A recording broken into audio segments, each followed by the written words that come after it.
Bem-vindos ao podcast Impulso, episódio 2. O tema é Economia de Impacto, com Gabriela Salame, Walter Júnior e Valéria Simoni. Nessa abertura, o fundo é uma fotografia do Porto de Belém, com design vermelho e efeito granulado, decorada com desenhos de estrelas, peixes e barcos. Sobre ela, tem o tema do episódio e o nome dos participantes em cima e o nome dos grupos envolvidos lá embaixo, que são a Osipa Criativa e a Fluxo, com apoio de Fundação FEAC e Coalizão pelo Impacto. Na parte de cima, surge o logo do podcast, a palavra Impulso com letras vermelhas piscando sobre um fundo amarelo. E surge também o recorte dos 3 participantes, da cintura para cima. A Gabriela, mulher branca com cabelo preto, cacheado e curto. A Valéria, mulher negra com cabelo preto, longo e trançado. E o Walter, homem negro de pele clara e cabelo preto. Bora saber mais sobre diferentes economias? Estamos aqui no segundo episódio do podcast Impulso, um projeto feito entre Fluxo e Osipa Criativa. Projeto esse passado no edital da Coalizão pelo Impacto, que tem como objetivo fazer ali um conteúdo de valor, para a nossa sociedade, falando de 4 tipos de economia. E nesse segundo episódio nós vamos falar sobre economia de impacto. Estarei apresentando o podcast, meu nome é Gabriela Salame, fazendo a minha audiodescrição. Eu sou uma mulher branca, de cabelo preto, curto e óculos, visto uma camisa rosa. E hoje aqui como convidado a gente tem o Walter Júnior, CEO da Intercelery, e a gente também tem a Valéria Simoni, que é coordenadora de comunicação e empreendedora periférica. Obrigada por estarem aqui, pessoal. Queria falar um pouquinho mais nesse início sobre esse nosso tópico, que é a economia de impacto. Hoje a gente acredita ali que a economia de impacto une um pouco da questão do lucro e do propósito, Empresas desse setor buscam resolver problemas sociais e ambientais de forma sustentável, sem depender apenas de doação ou do setor público. Mas como esse negócio funciona na prática? Como é que a tecnologia pode ser uma aliada? Como é que a gente tem essas nuances? E aí agora eu quero escutar um pouquinho o Walter, Quero que ele se apresente, fale um pouco também da Intercelery. Deixo aí contigo, Walter. Legal, pessoal. Um prazer estar aqui com vocês. Um prazer, escutar também a história aqui da nossa colega. Parabenizar por essa iniciativa. A gente mais do que nunca precisa compartilhar essas experiências. Bem, eu sou o professor Walter Júnior, gosto de me apresentar como professor. Sou uma pessoa negra, cabelo preto, com algumas manchas já brancas, com o sinal da idade, óculos e camisa bege. Bem, a Intercelery ela nasce em 2015, exatamente de uma pesquisa do meu mestrado. Então, eu fazia mestrado e eu olhei para uma possibilidade de converter aquilo que eu estava pesquisando, fazer com que isso chegasse até os nossos alunos da escola pública. Bem, eu sou filho de professora, a minha mãe, que veio da educação, é aposentada, veio do interior do Pará e lembro muito bem, acho que isso é uma história que eu sempre conto, eu gosto toda vez de contar essa história, isso é o porquê eu empreendo na área de tecnologia para educação. A minha mãe, sempre que a gente estava vivendo um momento difícil da nossa vida, ela dizia assim para a gente: vocês vão chegar onde vocês quiserem através da educação. E a gente acreditou nisso. E hoje a gente vive uma vida um pouco mais confortável graças a essa busca pela educação. Isso virou para mim um mantra. Eu quero hoje espalhar essa mensagem para o maior número possível de alunos brasileiros, principalmente, Principalmente aqueles que não têm tantas oportunidades, E esse é o nosso trabalho árduo, de fazer com que essa tecnologia chegue até esses alunos. Então, o nosso primeiro trabalho que a gente desenvolveu foi o Matematicando, uma metodologia que usa a cor como gatilho de memória, atividade neurolinguística, tudo isso dentro de um ambiente gamificado, para desmistificar a famosa tabuada. Bem, eu sei que algumas pessoas podem estar até com medo já dessa palavra, tabuada, Mas é exatamente essa a proposta, Apresentar isso de uma outra forma, com uma metodologia inédita que nós desenvolvemos, claro, seguido de um game, porque hoje os nativos digitais adoram esse ambiente. Em seguida, nós viramos parceiro oficial do Google e nessa imersão que nós fizemos até o Vale do Silício, em Monterville.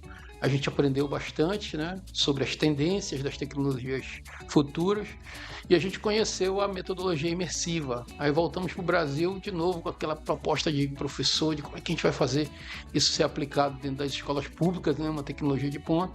E a gente desenvolveu o Geometa, Aprenda Geometria no Metaverso. Então é uma proposta realmente fantástica. Eu estava comentando aqui nos bastidores que eu acredito que essa metodologia vai revolucionar a forma de aprender e de ensinar. Só que a gente enfrentava um grande problema que era ter o óculos, né? Ou seja, ter o dispositivo que era o mais crítico. Então a gente desenvolveu o Miriti Board VR, que a gente vai falar um pouco mais sobre ele daqui a pouquinho, um óculos de realidade virtual 100% sustentável, totalmente acessível, para que isso pudesse chegar lá na ponta, para que isso pudesse chegar nas escolas públicas, né?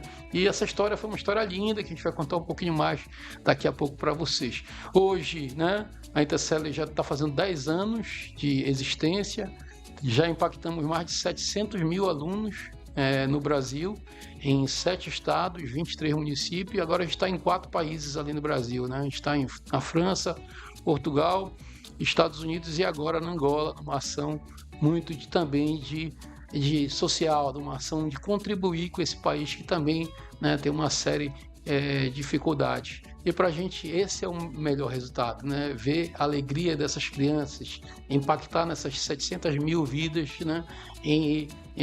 Ver a possibilidade de mudar a vida delas no aspecto educacional e não ouvi-las mais, como eu vi alguns colegas aqui há pouco, inclusive me falando, né, do trauma que se tem em matemática, né? E a gente precisa fazer com que isso realmente seja visto de uma outra forma. E a gente está trabalhando, inclusive, vai ser a última etapa desse episódio, das novidades que estão vindo aí para 2025. É um prazer estar aqui com vocês. É legal também só pontuar que esse óculos aí, ele chamou a atenção de muita gente, até mesmo do Macron. Então, como o Walter falou, ele tem uma relevância, um nível de interesse internacional e é um projeto de impacto mesmo global. E aí eu fico feliz que isso nasceu aqui na nossa região da Amazônia, mas também brasileiro, né? E aí agora, Valéria, eu também queria te escutar um pouco mais, queria que você se apresentasse aí pro pessoal e falasse mais da tua atividade. Oi, eu sou a colega que é traumatizada com a matemática. Meu nome é Valéria Simoni, vou fazer 30 anos, sou lá de Campinas. É um prazer estar aqui em Belém, conhecendo essa cidade incrível. A gente está muito apaixonado por tudo que está vendo. Um prazer estar aqui numa mesa com o professor. Acho que é um ressignificar da vida estar aqui e trazer tudo que a gente está construindo a partir da OSIPA. Então, estou aqui representando uma extensão da OSIPA. A gente tem a OSIPA Comunica, que é o nosso negócio de impacto. Então, é uma agência de comunicação, né, que a gente, enfim, consegue atender vários projetos sociais a partir da comunicação, então prestando serviço como fotografia, social media, videomaker, e também a gente tem uma extensão em um outro território lá em Campinas chamado Lafayette Álvaro, que é meu território do coração, que é o Ateliê Inácio, que é um corre. Então corre é a nossa correria do dia a dia, que eu costumo chamar carinhosamente. Eu tenho junto com os meus pais, então meus pais são artesãos, eles começaram fazendo artesanato como flor, crochê, e aí um dia meu pai teve a ideia de fazer um fantoche de mão. Tudo isso tem lá no nosso Instagram, no Ateliê Inácio, contando toda essa história, mas enfim, a partir de um fantoche de mão, ele criou um fantoche mesmo grande para você conseguir manipular tanto no teatro, enfim, vários professores acionam a gente para conseguir deixar ainda mais lúdico a sala de aula. Então, a gente produz fantoches, a gente tem um foco em fantoches negros, porque a gente está localizado num território periférico, então a gente, além de fazer os fantoches, também oferece atividades educacionais e culturais ali no território, e também a gente cria algumas peças de teatro e também ressignifica algumas que já estão aí no mercado, tentando trazer uma linguagem ainda mais periférica para essas crianças. E quando você fala de metodologia, me contempla bastante, porque depois que eu aprendi o que é isso, né, porque é isso, quando a gente vem de periferia tem muita informação que chega com um nome diferente pra gente, né, então o que era a metodologia ficava na minha cabeça. Então eu entendi que o professor, às vezes, se ele explicar que 1 mais 1 é 2, às vezes tem muita criança que não vai entender o que 1 mais 1 é 2, mas quando ele pega um fantoche na mão e fala, cara, o Joãozinho tem um amiguinho e tem outro amiguinho, quantos amiguinhos o Joãozinho tem? Então, de repente, com uma criança, chega de uma forma diferente. Eu acho que é muito trazendo um querido amigo do Jeff, que é o Paulo Freire, que ele fala que é ensinar a educação a partir daquele território. Não sei se é com essas palavras que eu falei, mas a ideia é essa. Então, é entender qual que é o conhecimento e o que tem naquele território e transformar aquela metodologia. Então, esse é um pouquinho do nosso corre. Dizer que eu já estou contratando o meu fantoche também na minha turma lá. Por favor. Olha aí, conectando oportunidades e, enfim, acho muito, muito legal. Mas tu até respondeu um pouco da minha pergunta inicial, que era ter o olhar de vocês um pouco sobre o que é a economia de impacto, né? Então, vejo que é muito sobre a transformação dessas vidas e sobre como é que a gente consegue trazer a solução para as coisas que estão ali para o público, como, por exemplo, para as crianças, né? Tipo, como é que a gente consegue explicar isso de um outro modo sem parecer um monstro, né? E aí isso é muito interessante, mas também queria escutar do Walter, né? Como é que a gente consegue enxergar a Intercelery nessa economia de impacto e como tu enxergas essa economia de impacto? Sabe o que é engraçado? A gente participou de um programa de aceleração, que era um programa de aceleração que a gente foi convidado sobre negócios de impacto. E quando vieram me procurar, eu disse, não, mas olha, vocês são um negócio de impacto. E nem eu sabia que nós éramos um negócio de impacto. Estou contando isso porque com certeza quem está nos assistindo pode também estar se perguntando, eu sou um negócio de impacto? Né? E foi muito interessante que a gente foi aprendendo, né, que nós éramos um negócio de impacto. Por quê? Só para você ter uma ideia, hoje no Brasil, na escola pública, apenas 14% dos alunos que saem do ensino fundamental vão para o médio aprenderam o adequado. Em matemática, isso é mais crítico ainda.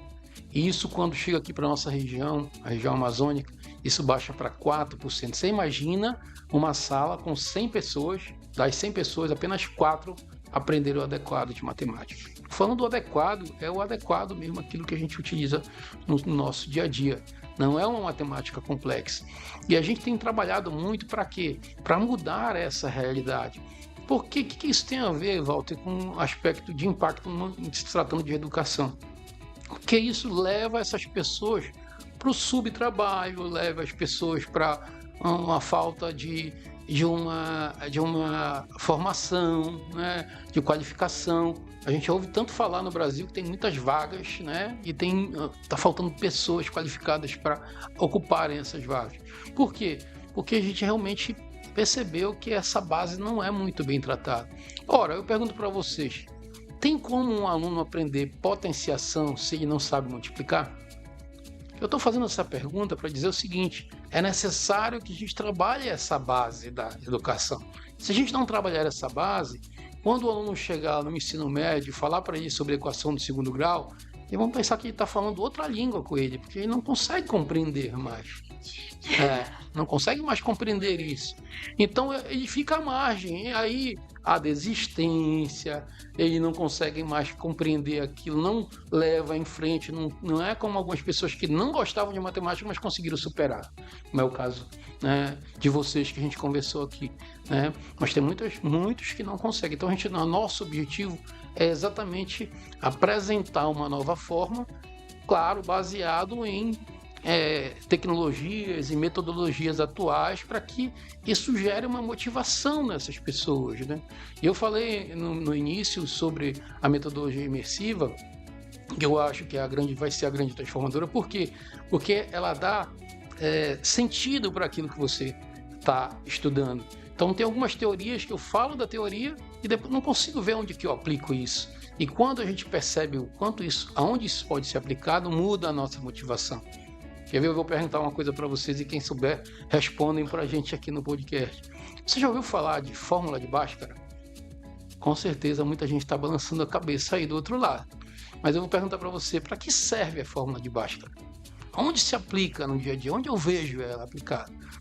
Então, com certeza, a gente não consegue entender. Então, com certeza, a grande maioria das pessoas que estão nos escutando decoraram a fórmula de Bhaskara. Agora, se eu disser para vocês que a fórmula de Bhaskara é aplicada, por exemplo, a um lançamento de uma bola, porque ela serve para calcular uma curvilínea, né? Ou seja, o lançamento de uma bola de basquete. Então, quando eu estou jogando basquete, quando eu estou chutando uma bola de futebol, uma bola de gude, ali está a trajetória daquela bola. você nunca mais vai esquecer. Agora, imagina se você pudesse ter essa experiência imersiva, interativa, né, no mundo virtual ou no mundo real. Então, a gente entendeu que esse era o nosso propósito. Para além da educação, quando a gente se deparou com um problema, que era ter um dispositivo, a gente logo pensou, a gente precisa fazer alguma coisa que gere uma atividade econômica em lugares periféricos. E quando a gente fala de periferia, a gente só pensa em periferia urbana, né? Mas aqui na Amazônia a gente tem a periferia que estão, por exemplo, os nossos ribeirinhos, né? A nossa zona urbana, rural, quer dizer que é muito grande. É uma grande periferia que não chega lá, né? E aí a gente precisa fazer isso lá. E aí foi quando a gente desenvolveu, né, a produção do óculos dentro da floresta, com as pessoas que vivem naquele ambiente, né? Onde a gente captou isso. Claro que a gente fez composições de tecnologia, mas nós deixamos à disposição deles todo esse conhecimento ancestral, né? Para quem não conhece Belém, nós temos uma cultura do Círio de Nazaré, né, dos brinquedos de Miriti. Então isso fez toda uma diferença, fez toda algo que fazia sentido para eles e para a gente, né? Então, eu tenho alguns colegas que são da área de tecnologia e me perguntam, Walter, mas como é que tu pensa em impacto, em sustentabilidade, se a gente só faz programar?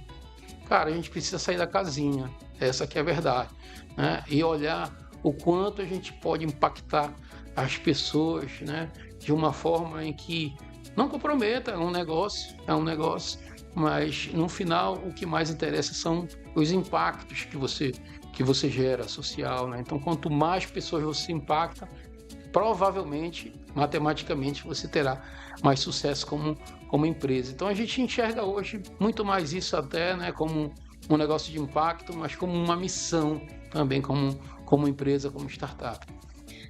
Existe algum momento que vocês perceberam que, estamos realmente provocando aqui, né, um impacto, a gente tá fazendo a coisa acontecer, a gente precisa continuar. Teve alguma virada de chave para vocês, assim, nesse percurso ou não? Foi realmente algo contínuo? Valéria, eu vou deixar com você primeiro. Sempre me veio um desafio que eu tinha um projeto. A gente fez um projeto lá no nosso território Lafayette, que nesse projeto eu tinha que juntar crianças e adultos em um espaço para atingir uma certa métrica. E aí eu falei, como que eu vou fazer os pais descerem para a quadra? Porque é isso, num domingo à tarde ou num sábado à tarde, a mãe periférica, ela tá trabalhando, ou ela tá fazendo um almoço, ou ela tem um monte de outra coisa. A última coisa que ela vai querer, ou ela vai pensar, é no lazer de descer para uma quadra. Porque, infelizmente, é isso, o lazer na periferia é colocado muito em quinta opção, assim, sabe? Então eu falei, cara, como que eu vou conseguir fazer isso? Eu confesso que eu pensei mais nas crianças. Eu falei, cara, eu vou primeiro pensar o que as crianças querem. E essa meta aí, se acontecer, vai acontecer. Eu não foquei tanto em bater essa meta de conseguir trazer os pais pra quadra. E aí, crianças, o que vocês querem? Tia, a gente quer uma batalha de TikTok. Como que eu vou deixar essa batalha de TikTok mais quente? Vou colocar uma premiação de R$50. R$50 na mão de uma criança periférica é muito doce. Não é tanto que nem na minha época, mas é bastante doce. Falei, então tá. Batalha de TikTok com uma premiação de R$50. O que aconteceu no resumo? A mãe viu que a filha estava competindo com a filha da outra querida, que era lá da rua. Aí a mãe sinaliza para a prima, que sinaliza para a vizinha e fala, minha filha tá competindo e minha filha chegou na final da batalha de TikTok. Vamos descer, porque o voto era popular. Então a comunidade iria votar para escolher a criança campeã. Então vamos chamar minha vizinha, vamos chamar minha prima e é isso. No final eu consegui bater a meta de uma forma que eu falei, caraca, os pais estão todos na quadra torcendo pelas crianças. Não teve jeito, a gente rachou o prêmio, as duas crianças saíram campeãs ali no jeito, mas isso me faz pensar muito nisso, assim, sabe? Tipo, conseguimos bater. Eu acho que o impacto foi feito, sabe? A partir disso, e a gente conseguiu no domingo à tarde encher uma quadra com 90 pessoas, assim, do bairro, num momento de lazer, e é isso, assim, sabe? Eu acho que é muito pensar o que a criança quer e como que a gente consegue, a partir disso, trazer os pais para mais perto, sabe? Conseguiu trazer esse senso real da comunidade, esse sentimento de união e mobilizou o pessoal no final das contas, né? Então, eu acho que foi no cerne ali da coisa, que eram as crianças, né? Isso é muito interessante. Então, é bom, né, de ver isso acontecendo. Essa virada de chave, a gente tem um pouco dessa prática, eu vou falar para vocês, mas essa virada de chave aconteceu dentro de um processo de pesquisa. Foi incrível isso. Como eu falei para vocês no início, o Matematicando ele foi praticamente o resultado do meu trabalho de mestrado. E quando eu estava fazendo a investigação, que eu construí o aplicativo, né? A gente desenvolveu uma metodologia, depois eu construí o aplicativo, era necessário experimentar. E a gente escolheu 3 escolas públicas, né, para fazer isso. E nós fomos lá fazer a experiência como pesquisador, querendo entender os resultados. E aí a gente teve um primeiro município aqui que chama Ananindeua, meu lado aqui de Belém.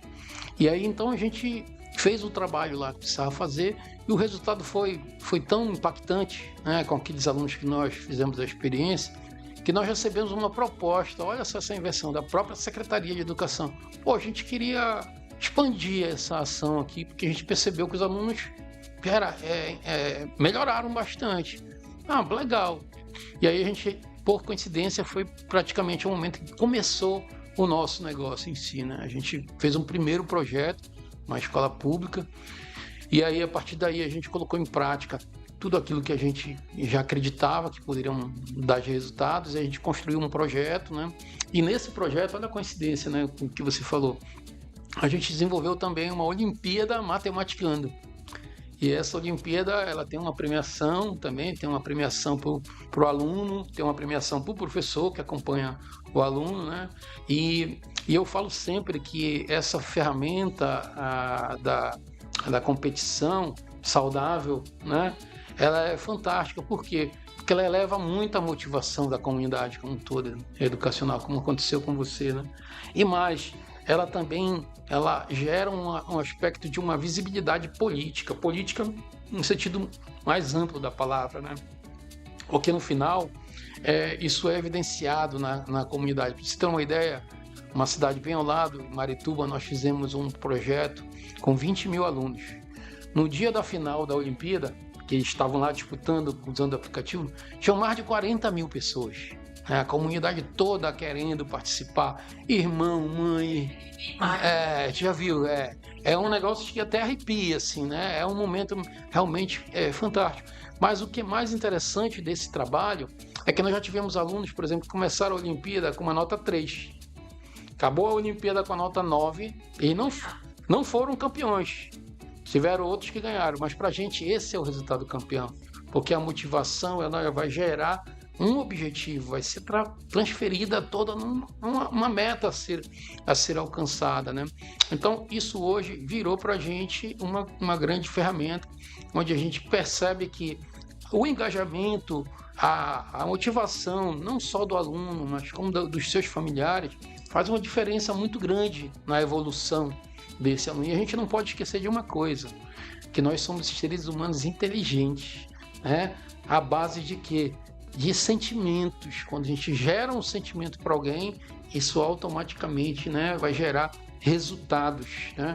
Resultados para pensar num próximo passo, no que eu vou ser, né? O que eu posso fazer. Então, é muito interessante, sim, a gente enxergar nesses simples eventos, né, o efeito que isso causa dentro de uma comunidade, né? Assim como também nós temos exemplos aí fora de exemplos não tão bons, né, que geram outros efeitos, né, que poderiam ser evitados também, né? Mas enfim, a vida é sempre assim, né? Um lado bom e um lado que não é tão bom assim. Posso só fazer uma contribuição que me veio em mente? Tem uma gestora de projeto lá em Campinas que é muito, assim, é a nossa mentora e a gente tem um carinho muito grande por ela, que é a Rafaela Canella, que ela sempre fala sobre ganhos imensuráveis que trabalhar com negócio de impacto tem. Então, isso que você trouxe me faz pensar muito nesse ganho que começou com 3 e virou 9, é falar sobre autoestima, né? Porque muitas vezes a gente tá no 3 porque tem muita coisa que atravessou a gente e que foi agressiva com a gente, que a gente não consegue, não é que a gente não é inteligente, é porque esses atravessamentos e essas agressões faz que a gente permaneça de repente no 3. Então esses ganhos imensuráveis é falar que a gente ganhou autoestima. Sim. É a gente falar que como que ficou o coração dessa mãe ao ver que o filho ganhou 9. Que o filho teve autoestima pelo menos pra competir, porque vamos começar daí, às vezes a gente não tem nem autoestima pra fazer inscrição, o Jeff mesmo, vamos fazer, nem eu, tô fora, não vou correr disso, não sei o quê, mas por quê? Porque a minha autoestima, ela foi afetada no meu tempo de escola, então, tipo assim, é falar sobre esses ganhos que a gente tem e que não tem como a gente mensurar, porque quando a gente fala de mensurar impacto, né, que a gente vai falar mais pra frente, é isso, tem coisa que a gente não vai conseguir colocar em números, porque é autoestima. A gente tá indo muito além da nota, né? Só queria pontuar isso. É claro que é importante você monitorar, né? Então, com certeza, as pessoas podem estar pensando, mas e a minha avaliação? Aquilo que eu aprendi, aquilo que eu não aprendi, que eu decorei. É claro que precisamos avaliar, mas o mais importante é o que faz sentido para você. Né? Eu falei há pouco da fórmula de Bhaskara. Com certeza muita gente que está escutando a gente achava que não fazia sentido nenhum para você isso. Agora isso passa a fazer sentido. Mas quando a gente está falando no campo da arte, né? A gente estava falando sobre bater um tambor, sobre utilizar um instrumento, que se isso faz sentido para você, né? Utilizar um computador de mão, que é um smartphone, né? O que isso faz sentido para você? Então a gente precisa realmente, mais do que nunca, fazer com que tudo isso faça sentido para o ser, para o indivíduo, né? Para que ele consiga realmente se destravar. Posso lançar uma desculpa estudantil que a gente sempre usa até hoje? A gente tá lá, vamos aprender sobre tal coisa. Eu vou usar isso aqui na onde no meu futuro? Exatamente. Né? A gente vê as crianças falando muito isso. Falou isso, né? Atire a primeira pedra. Mas aí a gente também fala sobre esse ponto do impacto positivo, né, que a gente tem do nosso trabalho, agora pontuando aqui tecnologia, de comunicação. Então, como é que vocês enxergam que a gente pode criar cada vez mais esse impacto social positivo com esses meios, né? Que é a tecnologia na educação e a comunicação? Olha, eu quero começar com uma coisa que eu sempre também falo. Quando alguém pergunta assim, olha, quem foi que gerou tal problema? Aí, foi fulano, foi ciclano, vai parar em Adão e Eva. Adão e Eva sempre são culpados, né, de tudo que aconteceu de mazelas, né? E quando a gente vai buscar uma solução também para a sociedade no contexto geral, a gente vai fazer isso, vai fazer aquilo, sempre vai acabar em educação. Se a gente não tiver educação, a gente não resolve o problema, né? Isso parece até meio clichê, todo mundo já sabe disso, né? Os países todos que se desenvolveram apostaram nisso. E a gente precisa mais do que nunca, né, apostar na educação, apostar nas tecnologias. E quando eu falo de tecnologia, não é só tecnologias digitais, né? São tecnologias também que não entram dentro desse ambiente, né? Aqui na Amazônia a gente fala também de tecnologias ancestrais, desplugadas, né? Então a gente precisa mais do que nunca fazer com que isso gere uma sensação de pertence também para aqueles que não têm tanto acesso, né? Você falou que o óculos é bastante conhecido, né, pelo Macron, mas a gente, na verdade, criou esse óculos com o objetivo de superar algo que era exatamente ter um dispositivo para que essas pessoas pudessem ter essa experiência. Vocês terem uma ideia, esse óculos hoje, o item que é mais caro desse óculos são essas duas lentes que custam um absurdo de R$ 1,99. Então você pode construir o seu óculos. E não precisa ser apenas só de Miriti, pode ser de papelão, como a gente estava falando há pouco. E você já imaginou proporcionar para essas pessoas uma visita no Louvre, uma visita na Torre Eiffel, uma visita no fundo do mar, uma visita no espaço, uma visita na Amazônia, uma visita em São Paulo, em Campinas, né? Ressignifica tudo isso exatamente com um propósito de quê? Eu sempre penso numa profissão que é o arquiteto. Hoje todas as arquiteturas que a gente vê aqui ao nosso redor é toda uma influência de europeus, né? Tem muita influência de europeus e isso é uma influência baseada em tudo que eles estão vendo no seu dia a dia.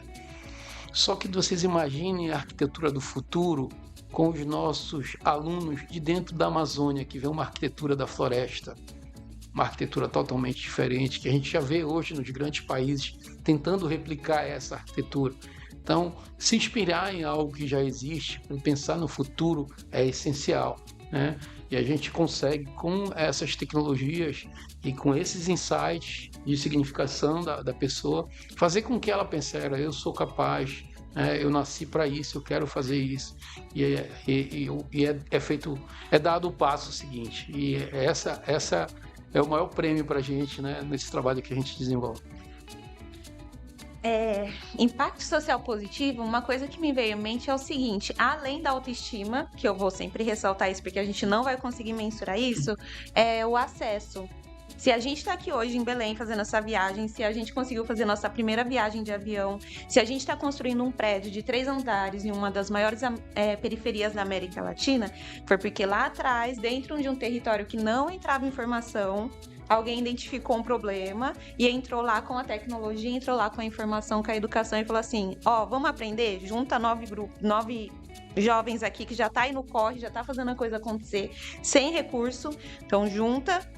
É isso aqui que vocês precisam, essa ferramenta, é um Canva, é uma teoria da mudança, aprende, vamos lá, toma, essa informação que vocês precisam. Então, se a gente tá aqui é porque lá atrás ensinaram pra gente e gerou na gente essa autoestima, esse pertencimento e gerou esse acesso. Então, impacto positivo é a gente falar sobre acesso. Se hoje eu consigo sonhar eu consigo ver o Louvre através desse óculos, mas será que um dia eu vou estar lá no Louvre? Será que um dia meus amigos vão estar lá? Será que um dia meus amigos vão conseguir emancipar o negócio deles também? Construir o prédio deles? Construir o corre deles também? É porque a gente tá falando de acesso. Então, o impacto social positivo para mim é isso, é o acesso. É legal a gente colocar esses pontos e também proporcionar reflexão em vocês que estão acompanhando aqui, apesar do bate-papo tá bem rico, a gente tem esse intuito, né, da gente provocar esses pensamentos. E aí, dando sequência aqui, agora eu queria entender dos desafios, né, que a gente tem, que vocês têm, e mais relacionado a essa parte de empreender, né? Então, Walter, qual foi o maior desafio da Intercelery, na tua opinião, né? Nesse ponto de empreender com propósito? E aí, se tu quiser colocar algum case ou falar de modo geral... Isso é uma linha muito tênue ali, né? Uma linha que está muito próximo de você falhar, né? Que lembrem que a gente está falando de negócios de impacto. Isso é um negócio.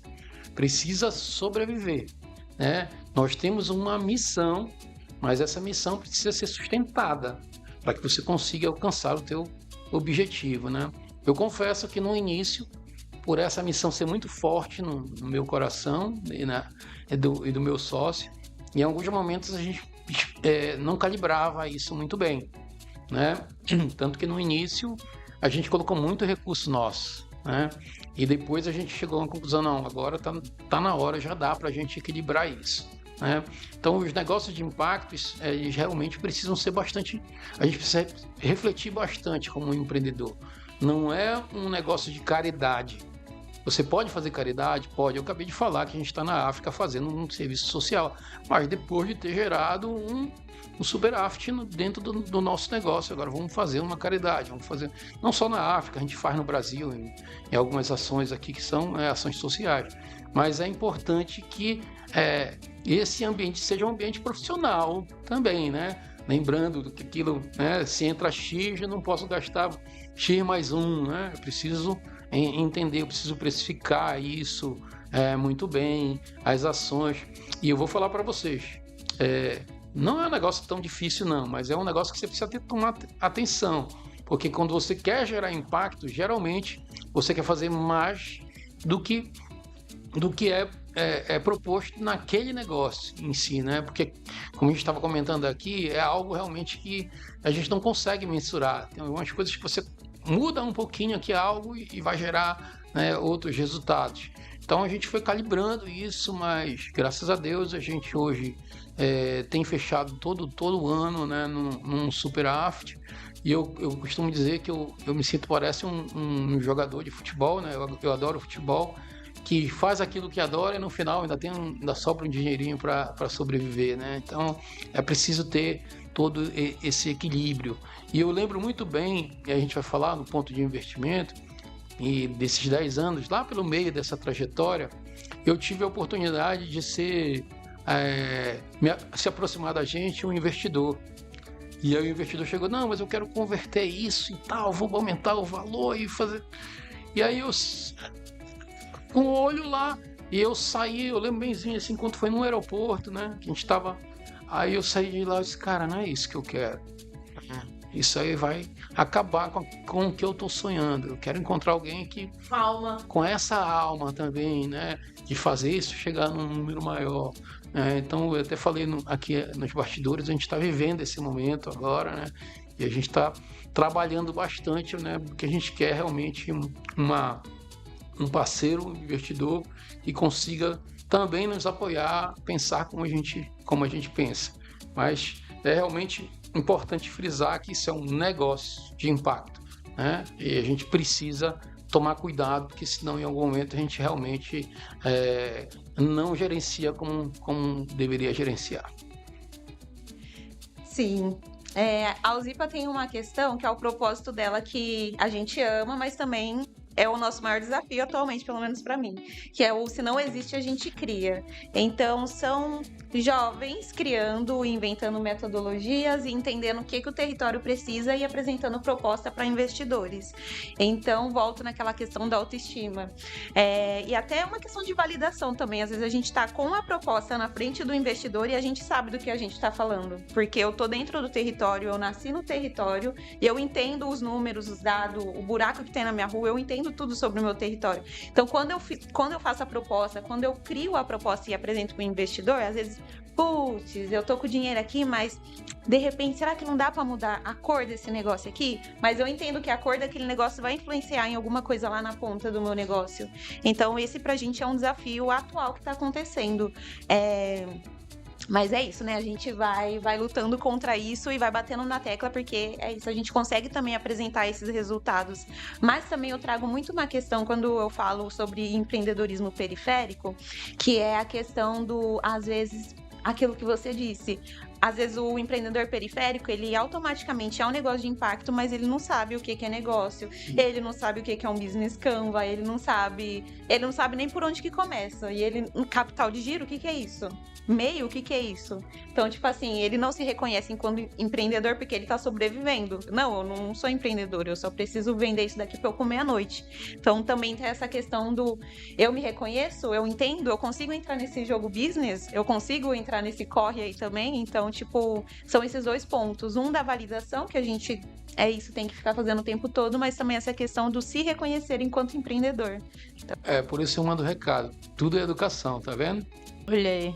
Importante. A gente não fala só da educação com tecnologia, né? Educação nesse aspecto também. E aí é interessante escutar, porque tem todo esse viés, né? Esse arcabouço da vivência das pessoas. E aí tem gente que não percebe, porque às vezes é sobre a questão do acesso, que a gente estava falando antes, né? A gente tem um acesso total que não percebe como é que as nuances acontecem em outros aspectos. Então, é legal da gente dar uma olhada realmente com calma, assim, observar com calma cada às vezes pode-se dizer bolha, né, para as pessoas furarem, né, toda essa questão. E aí já me vem uma outra pergunta aqui que tá um pouco relacionada a isso, né, que é sobre essas dificuldades no mercado, né, então como é que vocês enxergam isso, né, e vocês têm talvez alguma dica para furar um pouco dessas dificuldades, né, que a gente tem com negócios de impacto, como, por exemplo, o Walter falou, né, que tem a questão do lucro. Então, como é que a gente pode, sabe, furar esse... reformulando, como é que a gente pode não ter tanto essa dor? Como é que a gente pode diminuir um pouco disso? Existe algum mecanismo, talvez, que essas pessoas, até que estão acompanhando a gente, né, empreendedores, possam vir a adotar, enfim? Qual é a visão de vocês sobre isso? Tem alguma dica, enfim? Bem, eu acredito que furar essa bolha, primeiro para você, empreendedor, né, que foca em negócio de impacto, muitas vezes vão chamar você de louco, muitas vezes vão chamar que você não tem muito o que fazer, está pensando nas outras pessoas, né? Então, primeiro, a persistência, né, para furar essa bolha. Você não pode deixar de acreditar em você. Você é a única pessoa que não pode deixar de acreditar naquilo que você está construindo, né? E ser persistente, né? Eu sempre gosto, quando estou diante de alguém que traz uma ideia que é meio maluca, assim, que ninguém, não, isso aí não faz sentido. Para mim, para mim, esse é a melhor ideia que tem, né? É um caminho diferente, é uma inovação, né? Então, esse é o primeiro ponto. O segundo ponto, eu acho que mais do que nunca, eu estava comentando nos bastidores, é você sentir aquilo como a sua missão, né? E eu sempre, quando sou chamado para as palestras, eu começo, quando vai falar com o empreendedor, eu digo, para mim o conceito de empreender é você esteja disponível a impactar pessoas. Se você está disponível a impactar pessoas, a fazer algo que vai facilitar a vida de alguém ou vai resolver o problema de alguém, né? Esse é o perfil que você precisa ter. Agora, se você impacta a vida de 1.000 pessoas, o resultado é equivalente a 1.000. Se você impacta a vida de 1 milhão de pessoas, o resultado é equivalente a 1 milhão. Claro que esses resultados são proporcionais aos impactos, né, das pessoas. Nós temos que lembrar que o ser humano está regido sobre a lei do menor esforço, sempre é o menor esforço. Você não compra alguma coisa porque você quer comprar, você é quem compra por impulso mesmo, né? Geralmente você compra alguma coisa para ou te proporcionar algo que traga uma sensação positiva ou para superar algo que você, né? Pô, eu faço isso aqui desse jeito, gasto 5 minutos, vou fazer isso aqui, eu vou gastar só 1. Pô, vou comprar isso, vai facilitar a minha lei do menor esforço, né? Então a gente precisa olhar sempre para isso, né? Para a tua missão, o que tu queres gerar de impacto nas pessoas, né? Exatamente. E eu acho que terceiro e último é você exatamente compreender bem esse mercado, né? E trabalhar para encontrar uma entrada, né? E o que eu falo sempre, isso até para meus filhos, é estar no lugar certo, na hora certa, preparado para isso, né? Nada cai do céu, né? Você precisa estar preparado para isso. E isso significa o quê? Significa geração de sacrifícios. Todos os nossos resultados são resultados baseados nos sacrifícios que a gente se proporciona a fazer, né? Então você precisa trabalhar, você precisa fazer a coisa acontecer e não ficar apenas no campo das ideias. Eu não trouxe o primeiro Miriti Board VR, né? Uma pena. Mas se vocês verem o primeiro óculos que eu fiz, eu não sou artesão, eu sou engenheiro da computação, não tenho muito link com essa parte da arte. Mas eu fiz o primeiro. Eu queria que aquilo saísse do papel, entendeu? E eu ainda digo mais uma coisa para vocês. Quando eu fiz isso, o meu sócio me disse, cara, isso não tem nada a ver, isso não vai... Não, tá bom, não tem nada a ver. Aí eu fui para casa de madrugada, fui fazer o meu, né? E hoje a gente é muito conhecido, Intercelli é do óculos de Miriti. Ninguém fala sobre tecnologia para educação, né? A gente fala, ele acabou virando um ícone nosso. Mas por quê? Meu sócio estava errado? Não, era o que ele pensava naquela hora. Por isso que eu falo, você nunca pode desistir da sua ideia. Você é o único que não pode desistir. Até aquele que está no teu lado pode achar que não é, mas persista, né, e coloque isso em prática. E, por último, valide. Cara, isso é uma dica muito preciosa. Valida aquilo que você está colocando no mercado. Porque muitas vezes você quer fazer algo para você e você tem que entender que você está construindo algo para as pessoas. Lembra que eu falei no início? Se você se propor a resolver problemas de pessoas, né, os resultados vão ser proporcionais. Então você tem que construir algo para as pessoas. Vocês sabem quantos alunos hoje no Brasil nós temos no ensino fundamental, que é o meu mercado? 50 milhões, mais de 50 milhões de alunos na escola pública no Brasil. 1/4 praticamente da população brasileira está na escola, no ensino fundamental. Quando eu olhei para esse número, eu disse, cara, eu quero ajudar, né, um número considerável dessas pessoas, desses alunos, a mudarem esse olhar, da matemática usando as nossas tecnologias. Então, é olhar para esse mercado, né, o que eles estão precisando. Pô, eu sou um engenheiro, matemática básica para mim não é um problema para mim, né? Então, teoricamente, eu queria construir algo que fosse mais complexo. Mas eu olhei para aquilo que o mercado está precisando. Então é preciso que você também consiga enxergar isso. Aquilo que você está produzindo, não para você, mas para o mercado que você está de olho. quando a gente escolheu a nossa missão, que é colaborar com a Revolução Periférica, foi muito pensando que a gente é criado para meio que competir dentro do nosso território. Então a gente tá ali competindo o tempo todo, a gente não tá acreditando o tempo todo, a gente tá dentro de uma estrutura que não quer que a gente dê certo, eles querem que a gente falhe o tempo todo. A maior dica que eu posso dar é: converse com o seu vizinho, converse com o amigo que tá do lado, entenda qual que é o trabalho do outro amigo, conecte-se com pessoas, porque se a gente tá aqui hoje também é por causa disso, que a gente foi fazendo conexões, a gente foi colaborando. Então hoje a USIP, ela não faz, enfim, todos os projetos a gente tem de forma colaborativa, e foi a partir disso que a gente entendeu que olhar no olho do próximo e entender qual que é o corre dele e trazer ele para perto para conseguir colaborar com a gente conseguia chegar muito mais longe. Não é à toa que a gente tá aqui em Belém. Eu acho que a segunda dica é movimentações, família. Movimentações vem a partir disso. Então movimente-se e veja quem também está se movimentando para gerar suas conexões. E a gente está se encaminhando aqui para a parte final do nosso segundo episódio do Impulso, tá? E quero colocar aqui que a gente recebe algumas perguntas durante as nossas gravações, e a gente teve ali a pergunta da Thaís, dessa vez, para colaborar no nosso segundo episódio. A Thaís é coordenadora da Colisão em Campinas, tá? E ela mandou uma pergunta para os nossos convidados. Bom, gente, vou me apresentar. Eu sou Thaís, coordenadora aqui do Ecossistema de Negócios de Impacto de Campinas, pela Coalizão pelo Impacto.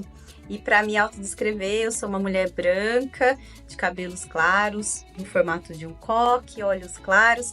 Eu estou vestida com uma camiseta de algodão sustentável e um colete verde, para contar para vocês um pouquinho aqui da nossa jornada de Campinas e provocá-los a apresentarem para a gente um pouquinho sobre os negócios de impacto aí de Belém, para a gente fazer essa troca sobre economia de impacto. Fiquei super feliz de saber que o pessoal do Zipa Criativa está indo aí para Belém, que vai encontrar com vocês. Acho que é uma indicação também para eles falarem com o pessoal aí da Intercelery. Então vou deixar aqui a minha pergunta para o Walter, que vai ser entrevistado com vocês. Gente, quando a gente pensa nos negócios de impacto, e a gente tem hoje a Intercelery aí de Belém como uma das nossas principais referências de um negócio que é de base tech, que nasceu na universidade, que tem uma rede de apoio também aí dentro da Universidade do Pará, e como que a gente consegue conhecer um pouquinho da história de vocês, assim, como um negócio de impacto mesmo, mas em que momento vocês viram que vocês tinham maturidade suficiente, que vocês priorizaram as métricas e os indicadores de impacto, porque eu acho que essa é uma virada de chave para os negócios também, no momento em que vocês reconhecem que o pitch do impacto, ele é a partir do impacto realizado, demonstrado, e não da proposta de falar que a gente tem um potencial de fazer impacto. Então, tenho hoje em vocês uma referência e queria que vocês contassem para os nossos empreendedores, a partir da narrativa de vocês, como foi esse momento de vocês valorizarem e começarem a usar os indicadores no pitch de vocês, e se reconhecendo como um negócio de impacto e contando a narrativa a partir desse lugar, né, do impacto e da história tão positiva que vocês geram aí por onde vocês passam. Então, queria agradecer e convidá-los a contar essa história. Prazer, gente, muito bom. Oi, Thaís, muito obrigado pela pergunta. Foi muito interessante falar sobre o que você está trazendo para cá, para esse nosso bate-papo. Bem, a gente costuma dizer que a gente não vende produto nessa execução, a gente vende projetos que geram impactos, né? E quando a gente está falando de projeto, a gente tem metas a serem cumpridas, né? A gente precisa fazer entregas e, claro, durante essas entregas nós temos alguns produtos que são entregues, né? Que é o Matematicando, e uma metodologia, vem um aplicativo e o livro, o Geometa, que vem também um aplicativo e um livro, o Merit Board VR, junto com um laboratório com 20 smartphones e 20 óculos, exatamente para que os alunos possam utilizar essa tecnologia, e a implantação da plataforma Google e toda uma formação para os professores, né? Bem, quando a gente construiu um projeto, a gente hoje batalha em cima de 3 métricas, né? A primeira métrica, a maior de todas elas, é o IDEB, o Índice de Desenvolvimento de Educação Básica no Brasil. Então a gente mede A cada 2 anos é feita uma prova, que é a prova do SAEB, né?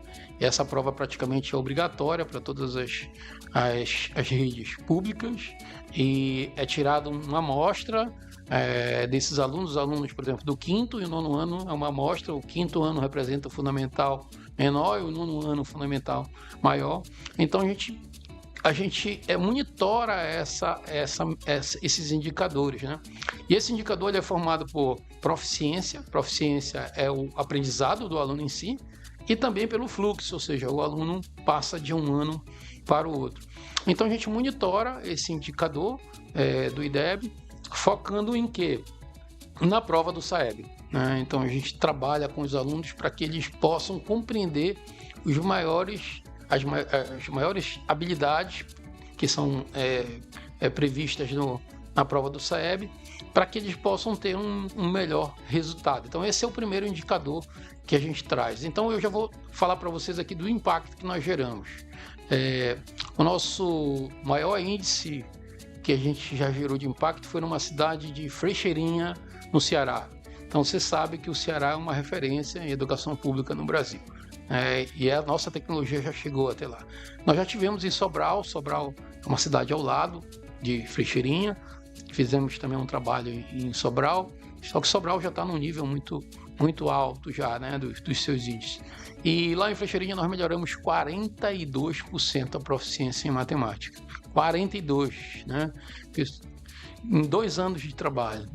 Só para você ter uma ideia, o quanto isso é campeão, hoje no Brasil, em média, se melhora no IDEB de 0,8% ao ano, não é nem 1% ao ano, não é nem 42%.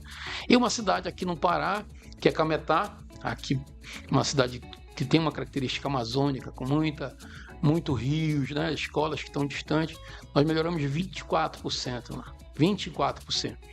E a gente fez um estudo, fizemos uma publicação numa revista internacional, com as métricas muito mais com a régua lá em cima, e a gente chegou à conclusão que o impacto do projeto gera pelo menos 12%, né, de melhoria da proficiência de matemática. A gente até brinca com os clientes que se a gente não alcançar 12%, a gente devolve o dinheiro do projeto, né, de toda já essa experiência que a gente tem. Então, isso significa, pessoal, um aumento considerável na qualidade da educação. Isso significa um aumento considerável dos repasses financeiros, porque os repasses financeiros têm relação direta com esse índice, e, claro, a qualidade da educação, né? O que a gente faz aí algo que se completa, né? A gente não consegue fazer transformação sem ter recursos, né? Mesmo que sejam mínimos, mas não estou falando só de recurso financeiro, né? Com todos os recursos. E a outra métrica também que a gente segue é que a gente executa a Olimpíada Matematicana, e a Olimpíada ela tem uma avaliação. Então a gente passa a etapa classificatória, o aluno faz 3 atividades na etapa classificatória. Então faz a primeira, classifica o número de alunos, faz a segunda, classifica outro número de alunos, depois outro número de alunos, depois a gente tem a semifinal, e depois a gente tem a final, que é um grande momento onde os alunos usam um game. Então, desde o início eles estão usando o aplicativo, mas eles passam por atividades. Para quê? Para que a gente consiga entender como é que está a evolução desse aluno, né? Qual é a evolução? Na primeira avaliação, o resultado foi esse, depois foi esse, como é que ele evoluiu. Então, a gente tem isso hoje, esses dados, né? Com essa curva de aprendizado. E a terceira e última que a gente integra é a própria avaliação do professor. O professor faz avaliação com os seus alunos, né, avaliações anuais, e a gente captura essas informações. Por isso que eu falei, né, que nós já tivemos alunos que começaram com a nota 3 e terminaram com a nota 9. São avaliações, uma métrica que a gente traz do professor, que tem uma independência total nossa. A gente não influencia em nada nisso, no professor, né? Então, para a gente, por isso que eu falei que esse é o resultado do campeão, né? O fato do aluno ser premiado, primeiro lugar, segundo lugar, do TikTok foi a melhor coisa que vocês fizeram, dar metade para cada um dos alunos, para todo mundo sair, né, feliz de lá. Isso é realmente apenas um símbolo, né? Eu costumo sempre dizer que se nós fizéssemos uma competição com os alunos por uma medalha de papelão, a motivação seria a mesma, porque nós, seres humanos, nós somos movidos a essa competição, né, que você falou. Então a gente tem trabalhado cada vez mais, né, para acompanhar esses indicadores e até começar em tempo real fazer as intervenções. Agora, por exemplo, nos nossos projetos atuais, a gente emite para o nosso cliente mensalmente um relatório com esses indicadores. Olha, os alunos estão indo bem aqui, esse ponto não está indo muito bem, precisamos corrigir, né, para que a gente consiga alcançar o nosso objetivo. Mas é muito importante, sim, né, que a gente tenha uma ferramenta que possa nos auxiliar em onde nós estamos e aonde nós queremos chegar. Eu acho que só em questão de ferramenta, eu queria só complementar dizendo que às vezes as pessoas não têm esse olhar atencioso para uma área que tem dentro do negócio, mas que faz muita diferença, que é a articulação. Quando eu mudei esse olhar para a articulação e entendi que a articulação ajuda a gente a chegar nessas metas e conseguir abater esses objetivos, cara, fez muita diferença. Então, para mim, hoje em dia, eu até incentivo o meu amigo Jeff a criar o livro da articulação, porque quando gestores de projetos ou quando as pessoas que estão com a caneta na mão, investidores, entendem o poder da articulação, cara, é uma ferramenta muito potente. Muito potente. E complemento, se você não tiver essa articulação, que é meio que um ressignificado de motivar as pessoas, não adianta você investir em nada. Você pode ter um foguete ali mais moderno do mundo, mas se as pessoas não estão motivadas, né, a embarcar naquele foguete, não faz sentido nenhum. E eu vou falar mais ainda na área de educação, onde eu tenho um pouco de propriedade. É pior ainda, né? A pior coisa que tem para um professor é você dizer para ele, olha, faz isso e isso que vai dar certo. Não existe isso. O professor mais especialista em educação é aquele que está com a turma lá no município XPTO, diferente do município X, né? Então a gente precisa respeitar também, né, exatamente toda essa questão cultural, essa questão de valores que estão ali ao redor. Então a gente precisa desenhar isso de uma forma customizada para que essa articulação, para que essa motivação aconteça. E aí sim, aí os resultados vão aparecer. Eu quero agradecer a Thaís, que mandou a pergunta. Muito obrigada. Eu espero que a gente tenha respondido, né, da melhor forma. Levou um ponto interessante da nossa discussão aqui. A gente está se encaminhando agora para a finalização do nosso segundo episódio. Queria agradecer a presença de vocês e também colocar para vocês compartilharem onde é que a gente pode achar o Walter, a Intercelery nas redes sociais, onde é que a gente já pode te achar também nas redes sociais e achar o Zipa, então fica aberto o espaço. Então, vamos lá. Nas redes sociais, pessoal, Valéria com W, Simoni com Y no final. Convida todo mundo a conhecer o Zipa Criativa, @Zipa Criativa no Instagram. E também o Ateliê Inácio, @Ateliê Inácio também no Instagram. O Zipa Criativa você consegue achar em todas as redes sociais. Então, TikTok, YouTube, a gente tá lá. Legal. Bem, eu queria também deixar as nossas redes sociais aqui disponível para vocês, mas também queria falar um pouco sobre o que a gente tem de novidade para 2025, tá? Acompanhem lá nas nossas redes sociais. É só buscar lá no Instagram, @intercelery_oficial, né? E buscar nosso site, intercelery.com.br. Tudo isso que a gente falou já tem um pouco disso lá, mas logo você vai ter novidades, tá? Nas nossas redes sociais que a gente está começando a lançar agora. Primeiro, a gente vai lançar uma animação baseado em 3 capítulos do livro que a gente está construindo para a educação infantil. Chama-se Matematicando na Floresta, né? Bem, isso é uma história onde a gente tem o Matheus e a Matilde Acandoc, que logo estarão com seus fantoches, tá? E eles estudam numa escola que está à margem do rio Amazonas. E nessa escola tem uma professora muito dedicada, e eles chegam nessa escola e a professora apresenta para eles uma Olimpíada de Matemática. Ora, qual que seria a reação desses meninos? Eles ficam com medo, falou em matemática, eles ficam com medo, né, sobre aquela competição. E aí eles saem de lá dentro da sala de aula e vão buscar uma ajuda na floresta. E eles encontram uma mulher, que é a Dona Maria, que é em homenagem à minha mãe, que é professora.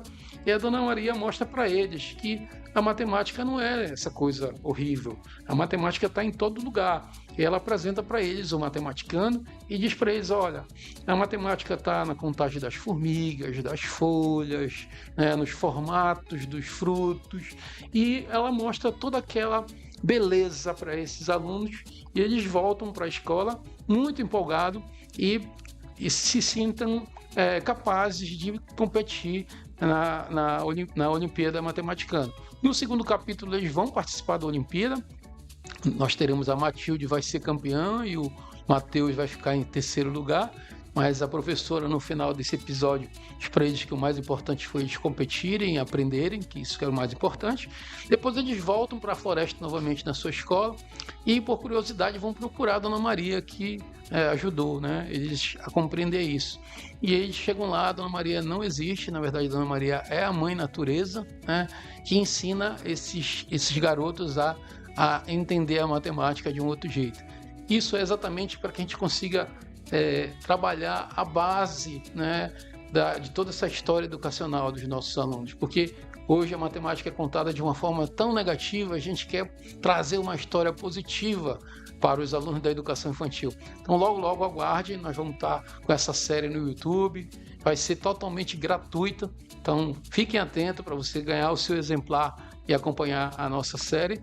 E também a gente está lançando o Mana AI, nosso primeiro LLM, a nossa inteligência artificial, o nosso, vamos botar aqui, ChatGPT daqui da Amazônia, da educação, onde esse LLM, essa inteligência artificial, vai trazer todas as informações, tanto da escola pública quanto da privada, para auxiliar o aluno e o professor dentro de um ambiente totalmente educacional, onde o professor irá personalizar as suas aulas baseado em todo o comportamento dos seus alunos, das avaliações, dos nomes, né? A gente pensa que não, mas o nome conta a história do aluno num contexto geral, o histórico do aluno. Ele vai poder criar um plano de aula mais personalizado, né? Como isso vai ser acompanhado também pelos alunos, pode ser algo personalizado para cada aluno, com as características de cada aluno. E o aluno vai poder, a partir desse plano, né, também seguir os seus passos, o que ele acha que fez sentido para ele ou não, tudo com uma interação com a inteligência artificial.